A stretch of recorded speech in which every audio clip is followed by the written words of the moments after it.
So there's something wrong. There's something wrong. We've done something wrong. There's something, you're going to figure it out. Maybe it's a spray that we spray all over the place that nobody else does.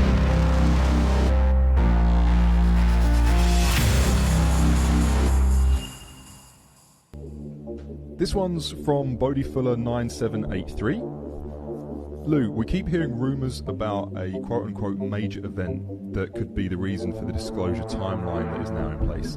Does this event have anything to do with this asteroid Apophis scheduled very narrowly to miss our planet in 2027? Negative. It has nothing to do with the asteroid Apophis and its approach to Earth. It has to do with something else potentially, which I'm not prepared to go into conversation right now. Understood, and I know naturally a lot of people would be curious on that note. Is there anything you'd want to expand on that when it comes to 2027? Not 2027, but there have been some other dates proposed, but I'm gonna let the experts noodle on that and figure that out. It's certainly too premature for me to say anything one way or the other because we simply don't have enough data. Been a civilization on Earth. And it's not even physical. I've said that. I may have said this once before, but I don't say it very often. Let me, for just a moment, put something into perspective. We have 5 fundamental senses for which we interact with our environment. Okay, touch, taste, hear, smell. That type of stuff. And if it falls outside of those primary senses, we can't interact with it. We can't even perceive it. Right now, we know there's a reality all around us that we can't perceive. There's Wi-Fi signals, and there's cosmic radiation, and there's gamma radiation. There's neutrinos coursing through our body, and there's GPS signals and radar coming from the airport that's going in and out of our body. And yet, we have no idea. Go out on a beautiful starry night one night and take a look at the heavens, and you're going to say that is magical. Now, look at that through a radio telescope. Right? Look at it and look at the infrared spectrum and the ultraviolet spectrum. And all of a sudden you see things now in the heavens that you could never see before. And they're right there. They're real. They're just as real as you and I having this conversation, but we don't have the ability to interact or to perceive it because we're not equipped as a biological species to receive and interpret that information. And then furthermore, let's look at the human being and where we are on the scale of the universe. Okay. So I can go in this direction, 13.5 billion light years to the farthest known portion of the visible universe. And I can go in this direction, 13.5 billion light years. So that's a distance of 27 billion light years from end to end of the visible known universe. And I'm stuck right here in the middle, right? And as big and as awesome as it may be, ready? From a scale perspective, when you look at the size of an atom, 1 times 10 to the minus 26, there is an equally, if not greater in scale, there's a universe just as big, if not bigger, inside every one of us going down. And the only thing that we can ever truly interact with is something maybe 5 to 50 feet in front of our face. So by definition, 99.99999% of the universe is beyond our ability to not only interact with, but to even perceive. And so for us to think that everything in the universe and all understanding and knowledge is going to fit right here in this neat little tiny narrow spectrum of what we perceive, you're fooling yourself. That just doesn't make sense, because the most of reality is it will never be able to interact with. And so is it possible there are species out there, intelligent life that live beyond that little tiny narrow spectrum? Well, the probability is very high that is indeed.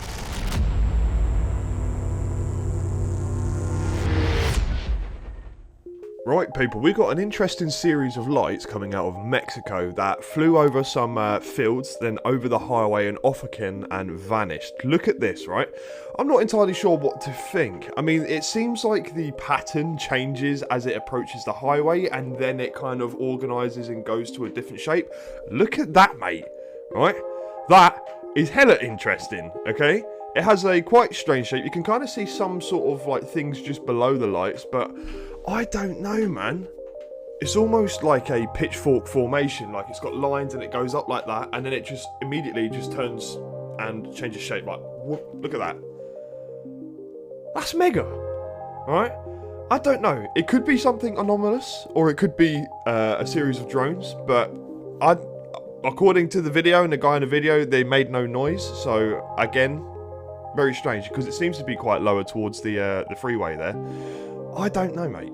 You guys let me know what you think. I thought this was hella interesting, alright? LA Thunder, Troy 2-1. Troy 2-1, go ahead. It's not weird, but I just had something pass underneath my wing. Maybe like a football-sized object right underneath our wing. Troy 2-1, Roger. Do you think it was a drone or? I have no idea. I got my sensor operator looking for it on the camera right now. We'll see if we can find it. But it's like a dark gray cylindrical object, and it was probably the size of a football, and it passed maybe 10 feet under our right wing. What is your take? This is a really interesting case. It was actually the air traffic controller who reported it to the National UFO Reporting Center, or NUFORC. This was a Homeland Security flight, actually. So they were on, I don't want to say covert, but they were on a mission, probably doing drug interdiction or something like that. And they're flying along and they see this thing. So very experienced pilots. Now, this particular aircraft, too, is a Beechcraft 350C. So when they call this thing in, this is about 2:30 in the afternoon. It's September 17th of last year. It's broad daylight. They got a good look at this thing, cylindrical, dark object that passes underneath their wings so close. So, I mean, obviously you can see there's big problems with that happening in controlled airspace like they were, and they weren't notified of any air traffic that was supposed to be in the area. Allt utspelade sig en tidig förmiddag den 4 september i år, cirka 2 sjömil väster om Måseskär utanför Kärringön på västkusten. Paret ringde sjöräddningen som också kom till platsen och gjorde en koll, men aldrig hittade något. Tror du fortfarande att det var en tumlare? Nej, det tror jag inte att det gör. Bara för att den är alldeles för rak kurs för det. En tumlare som hade försökt bli av med en boj som den hade fastnat i, den försöker ju simma lite kors och tvärs, gissar jag. Så att det måste ju varit antingen en synvilla eller en ubåt då. Hoppas att det inte var en ubåt. För Sveriges skull. Mm.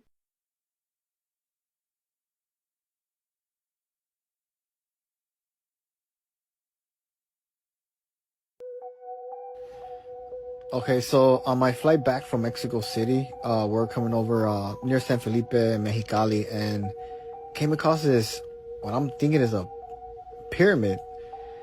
Compare that mountain to this big mass. I mean, you could see the angled corners, and they're stepped. And far adjacent to on the left, it's like there's buildings and I don't know. It's just real trippy. I don't know what this is. It's like I've done some research and try to find if this was a pyramid somewhere out there, and I can't find it.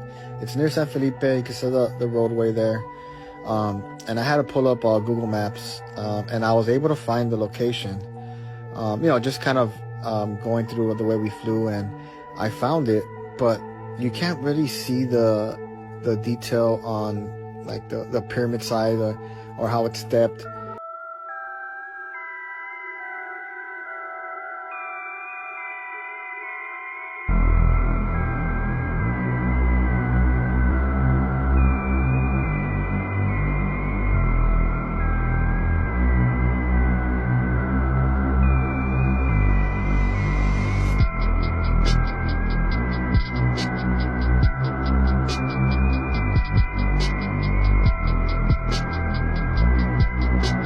So this is where the orbs hang out.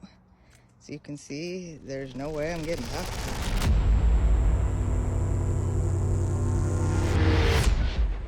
Electromagnetic pulse weapons, they will blow the innocent civilian Cessna out of the sky. And I know this for a fact. Sometimes the electromagnetic pulse goes outside the TFR and hits a totally a aircraft that was trying to stay out of the TFR. So now we have over continental United States a real threat to air traffic, which are always blaming it on the aliens. No, the real threat to air traffic are the man-made UFOs and these sort of operations.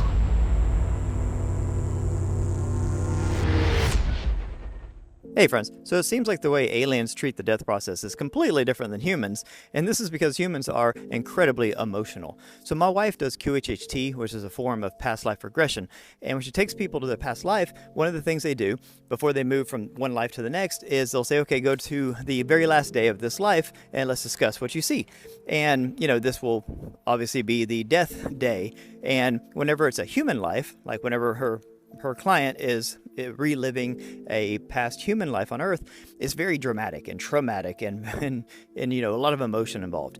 But whenever they go to a past life that's an alien, that's not a human on Earth, which you'd be amazed how many that is. I mean, you'd be amazed how many people come into my house to have a past life regression and find out that they were multiple different types of aliens in multiple different lives. It's amazing. There's a very good chance that you were an alien in a past life. So anyways, whenever they go to an alien life and she takes them to the last day and they describe, the experience, often it's like a very casual thing. Like they'll say, my mission was over, so I set myself out to sea, like to sail basically, just floating, drifting away until they drown. Or they'll basically just turn off sometimes. Like they'll say, okay, I did everything I came to do. I checked all my to-do list boxes and I basically just turned off. They treat the physical as like a way to go and accomplish tasks and missions. And they understand that there's more than this physical world, more than this physical body, and that they are not that physical body, they are not that physical life. They come in, they do their job, and then they go back to the real world, which is what we'd call the spirit world or the non-physical. So it seems like most aliens understand that concept, but humans are fully immersed. We have our blinders on, and most humans have no idea that anything exists outside of this physical world, and most humans have no idea that they were ever a physical being anywhere else, and that they actually have a non-physical being as well, what I call the higher self. So when you're human, your death process is extremely traumatic because you think that that's it, it's over, that's all. But aliens understand the bigger picture, it seems, through these past life regressions, and she's done a ton of them, and they all follow this pattern that human lives end very dramatically and traumatically with a lot of emotion. Alien lives is kind of like, all right, I'm done with this project, done with this mission, time to go back up and regroup, and I'll come back for another one. It's more utilitarian, more, they're not emotionally attached to each lifetime like humans are. I just think that's incredibly fascinating. So anyways, let me know what you guys think about that. That's it today. Peace.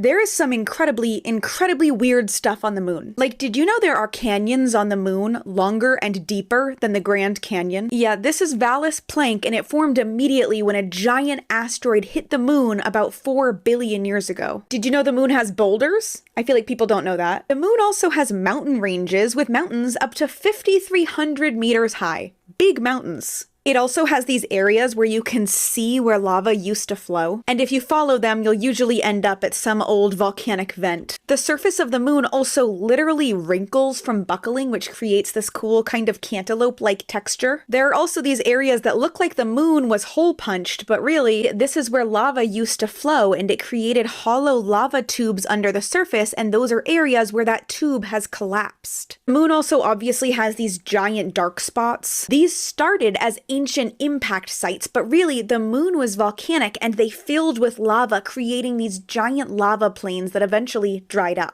Did NASA really drive a car on the moon? One of the things most asked about here is the lunar rover. How did they fit a car inside the lander? And how did it even drive on the moon? Here's the top 10 points. 1. No footage of setup. NASA says the rover was folded up and manually unfolded like a camping chair. But where's the proof? There's no full video of them unpacking and setting it up, just snippets and photos of it already on the ground. Why would they film everything else but not this huge moment? 2. Can a car even drive on the moon? Traction depends on weight, and in 1/6 gravity, the LRV only weighed 80 kilograms, 176 pounds, barely more than a person. Wouldn't the wheels just spin uselessly in the soft, powdery dust? There's no air, so no downforce to help it grip the ground. 3. Dust doesn't behave consistently. When they unpack the rover, the dust falls naturally, which people claim is proof of low gravity. But when it drives, the dust sometimes lingers in the air, which shouldn't happen in a vacuum.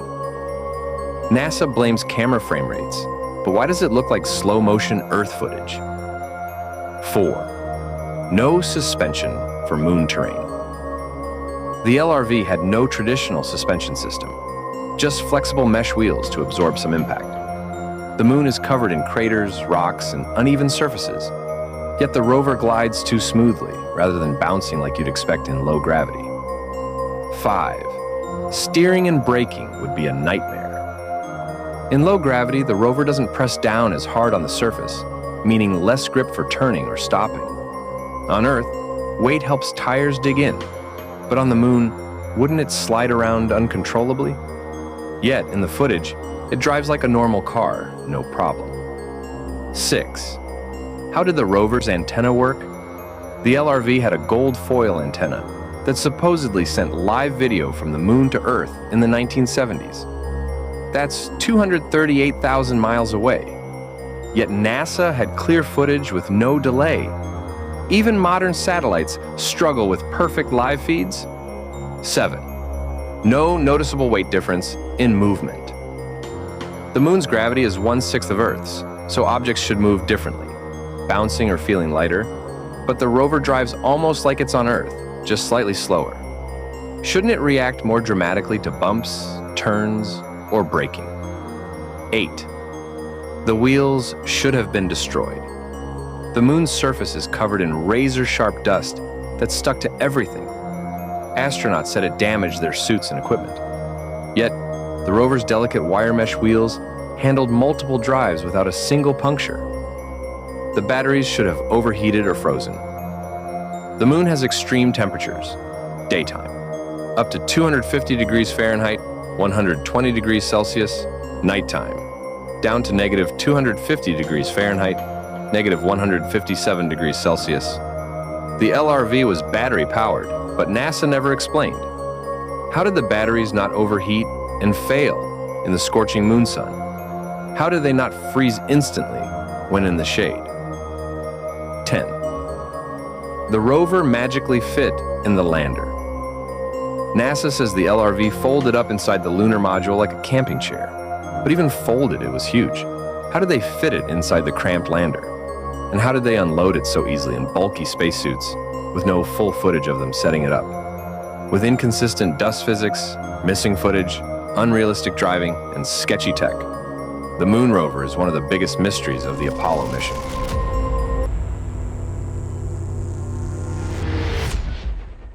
Microsoft have just shocked the world after announcing that they have created an entirely new state of matter. Yeah, you heard that right. It's not a solid, liquid, or gas. It's a phase of matter that only exists at the quantum level, called a topological state. So, what the hell is a tech company doing making scientific breakthroughs? One very important reason: quantum computing. Because yes, while we're all currently talking about AI, there's another less spoken about pursuit that would drastically change the world as we know it. And after Microsoft's quantum chip breakthrough, which I'll get into, it now seems more possible than ever. Let me explain. Remember that scene from Endgame when Tony Stark asked Jarvis to run a bunch of different simulations to see if his models would work for time travel? Well, essentially, that's the capability of quantum computers. Currently, if scientists wanted to create, let's say, like a new material that self-heals so that buildings would just fix themselves, or clothes would stitch themselves back together if torn, well, they would have to trial and error their way through the discoveries. They'd mix a bunch of chemicals, test their properties, and hope to find something useful. But this can take years. However, kind of like how Jarvis did with time travel, quantum computers could step in and simulate a bunch of different materials at the atomic level with extreme accuracy, predicting their properties before they even exist. Essentially, they could exponentially speed up that trial and error phase. And that level of problem solving could tackle so many issues we face today. A cure for cancer? Sure. Climate change? Why not? Nuclear fusion for potentially limitless clean energy? Sure. But where the hell does Microsoft come into all of this? Well, they just said that the chip that they created, the Majorana 1, has the potential to hold more computational power than all the combined computational power that exists on the planet. And it fits in the palm of your hand. Yeah. And they were only capable of achieving this because of that new state of matter that we mentioned earlier, the topological state. And It is wild. Now, because Majorana particles hiding quantum information from environmental noise means nothing to you, think of this new state of matter like this. If normal states of matter are like ink on a paper, where a small mistake like smudging it with your hand ruins everything, a topological state is like a tattoo, where even if the skin stretches or moves, the design stays intact. More simply put, this state of matter is more resistant to errors, and this stability could help Microsoft solve the biggest problem we currently face with quantum computing, which is error correction. And while this is a genuine breakthrough, we're not like fully there yet. It's more of a we made the engine moment rather than we just made the entire car and you're ready to go. They would need around 1 million qubits to start solving those real world problems at scale, and currently they've created about 8. Even when someone dies physically, you are actually still given a choice to continue the physical life. Many of you have actually died, but have chosen to continue to live that physical life. Sometimes you don't know it, you don't remember it because it doesn't serve you to remember that moment of choice. Sometimes you create for yourself the idea of what you call a close call. Right. Ooh, I don't know how I got out of that alive, but I seemingly did. Well, the truth is you may not have. You may have actually died. But then the guides may have said, are you sure you really want to go on? Or did you want to continue the life in a parallel reality to make it seem as if you want to explore something in that life that's still going on, but you know it's a parallel reality? And you said yes. So then you will simply wake up and go, wow, that was a close one. Maybe not even remembering that you actually died and were given a choice to go on or come back.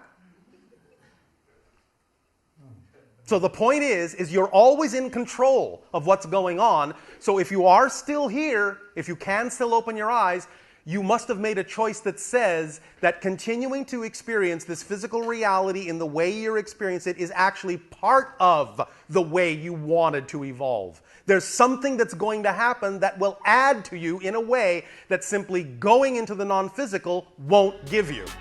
Otherwise, you would leave.